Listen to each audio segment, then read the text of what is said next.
Hello everyone and welcome back to Victoria 3, and as you may have noticed, we have enacted cultural exclusion. This means a couple things. First off, we have solved the matter of Hungary, and that means we can go ahead and click this dual monarchy event.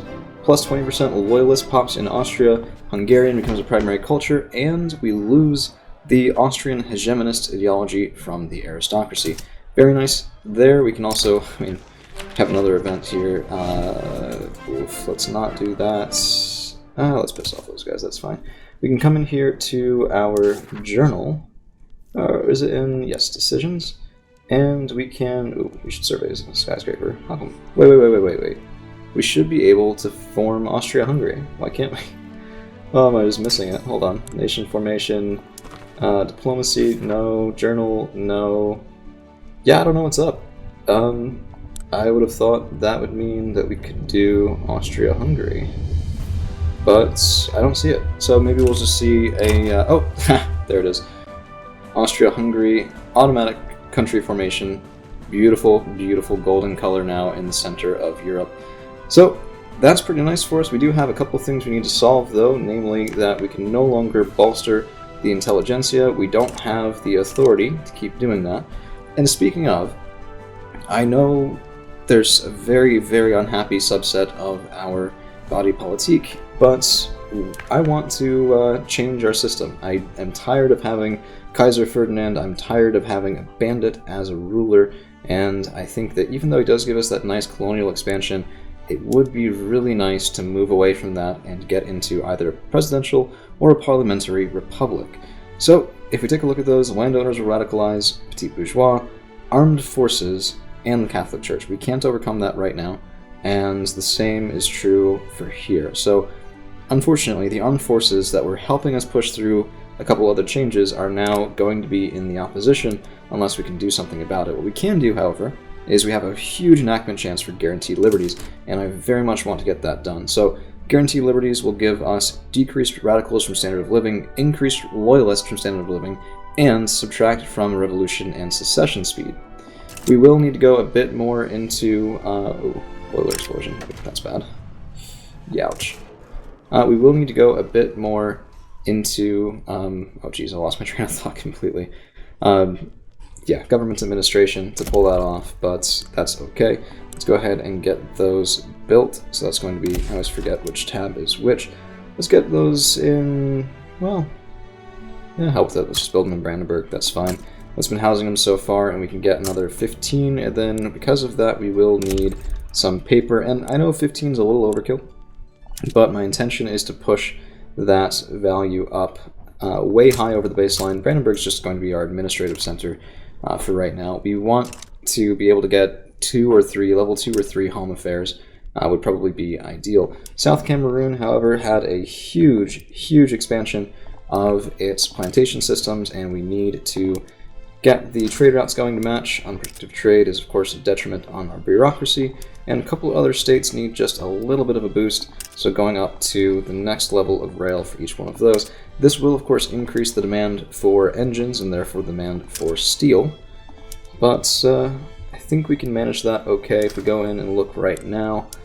I spend most of my time playing this game in this tab, by the way. It's kind of a, well, as Monk would say, it's a blessing and a curse to have this to constantly look at, because there's always something that's going to be in demand. It's never going to be completely solved. But our GDP is still going good. Now it's beginning to look like that wonderful French upward curve. They are still a bit ahead of us, but we've closed the gap again to about 25 million, so we've escaped our stagnation. Not the best election results. I like how the landowners are on their own, but the combination of the Catholic Church and armed forces is a little bit worrisome. Keep in mind, the better general that we got, Archduke Albrecht von Habsburg, Lotharingian, does belong to the landowners, so if they rebel with the armed forces, we'd have a really significant problem on our hands. 2601 for the French power projection. Let's take a look at our own. 3256. Very nice. I wonder what's caused that. It could be bicycle messengers, because remember we did switch over in our production, well, development tab, I guess, to bicycle messengers. Plus 5 offense isn't that great, but 20% additional provinces captured is really wonderful.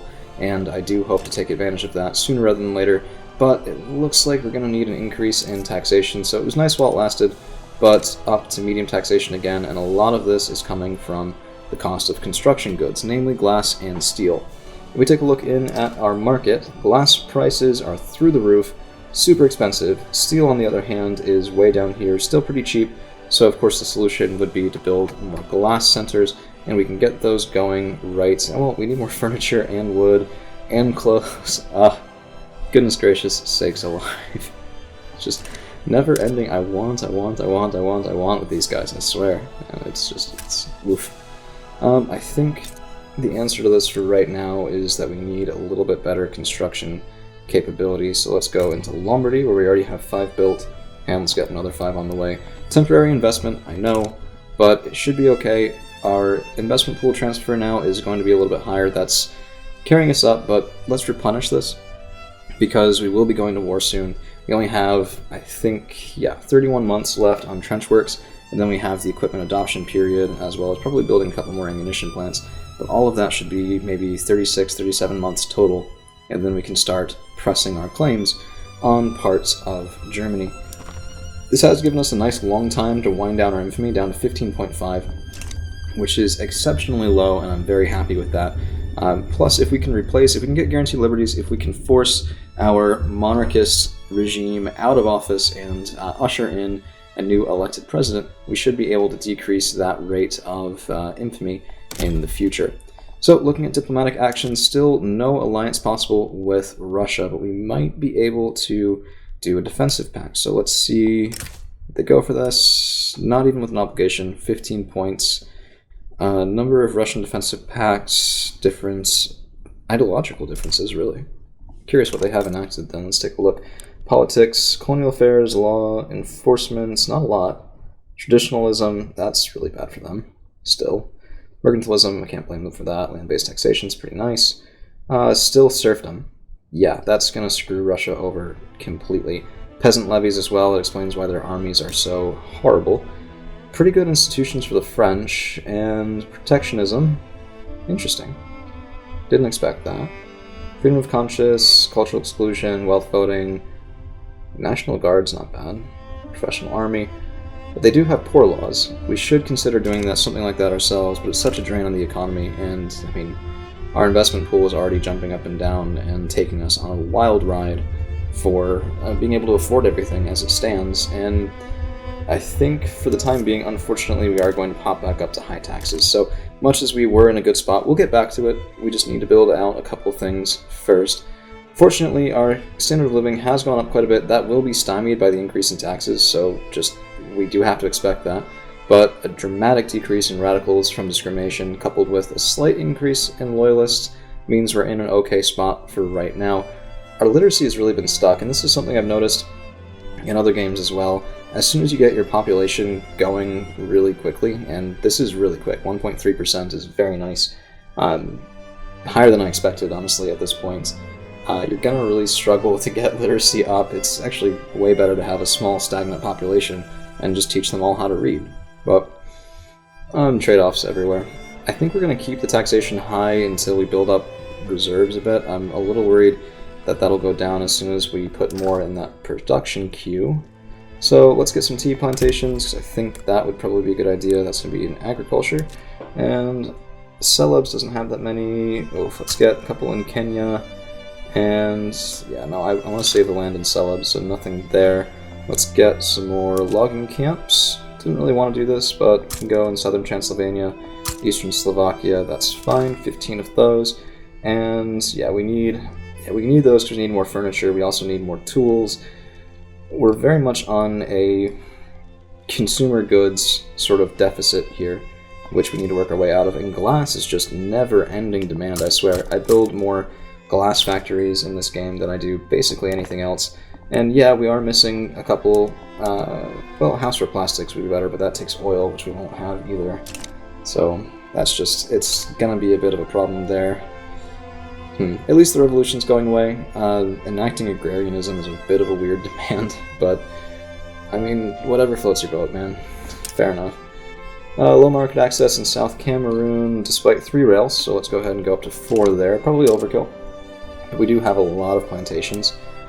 Okay, let's fix our tooling problem. Got some good tooling workshops in northern Transylvania. Still have a fair amount of available workers. Should be pretty nice, and 430 on the construction queue should be enough to outproduce our rivals without too much trouble. And in the meantime, it just becomes a bit of a waiting game for trench works. So only 27 months left. This is what I mentioned all that time ago when I said it's going to take us a while. But it'll be worth it. It will be worth it eventually. Just a bit of an investment there before we can get it really going. No success for guaranteed liberties. Let's go ahead and take the plus 10% enactments, and you know what? Let's make this interesting. Let's go after Mecklenburg-Strelitz. Hopefully nobody will come in on their side, and even if they do, it might still be a short war if we keep our demands concise. So Mecklenburg-Strelitz, go ahead and do that. Let's mobilize Archduke Albrecht and get him to that front. Big show of force, trying to discourage anyone else from joining in. If we take a look, let's see who's leaning which way. Waldeck is the only one leaning toward Mecklenburg-Strelitz right now. This is the benefit of doing this after so much time. Because our demands are relatively small, we didn't get much infamy from this. If we look, 21.8, we're no longer even... we have to be above 25 to become at the point where it hurts your politics. And if nobody else joins in, this will be a short war indeed, finishing off that state. If we had gone for it earlier, we would have probably ended up fighting the French. Maybe not permanently, maybe not a long drawn-out war, but at least temporarily.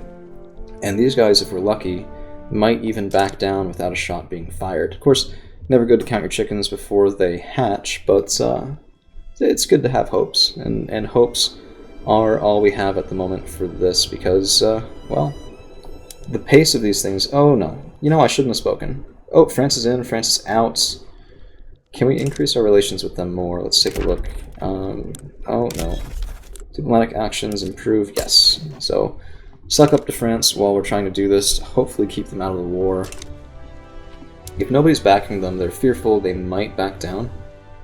But if people start backing them, I mean, Nassau's not going to be able to do anything, but it's pulling over more Prussian minor states, including Saxony, which this could be good for us. If Saxony joins in right at the end, we might be able to sneak Saxony as an additional demand. Which, if we look at our cultures, go into here, and we go into Saxony, it's currently split. Saxony, 6 Weimar, 6 Coburg-Gotha, Schwarzburg, 6 Memmingen. That's a lot. How do we have 14? What else did we get? Did we get more? I could have sworn that was below. Why does it say that we own East Prussia? We don't. It's counting the revolt as being part of us? That's weird. I guess, if we go into the journal...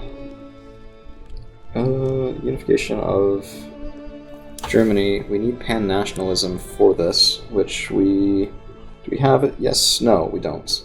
We should get pan-nationalism. That might allow us to more formally go after forming Germany than we can at the present. Okay, well, that's something to look into, but I think... You know what? Let's wait out this play. I'd like to see how it resolves, and then that'll probably be the last thing we do at the moment, adding a tiny little bit of land to our burgeoning nation. So, actually, I want to see. I stare at this tab whenever I think I can catch up to people, but the French, man, I mean, shit. They're doing their utmost to keep us from closing that gap. 17.3 standard of living. You're kidding me. We've, of course, dropped from 15, but that'll be going a little bit better. Ooh, we got it. Very nice. They backed down. We now have the full... Ooh, hand crank machine gun. Whoa. This is tremendous. Okay. So, if we go into the military tab... Oh, come on, let me click this. Yeah, hand crank machine gun. We're lacking 2.3 thousand, and we get a better kill rate in army defense or bolt action rifles. It's a production method. I think... Let's finish hand crank machine gun. And that's good. That'll make our armies even better in the short term without a change to equipment. Let's let the landowners get their short win for right now. Alright, that's it for right now, guys. Thank you all for hanging around, and we'll see you again real soon.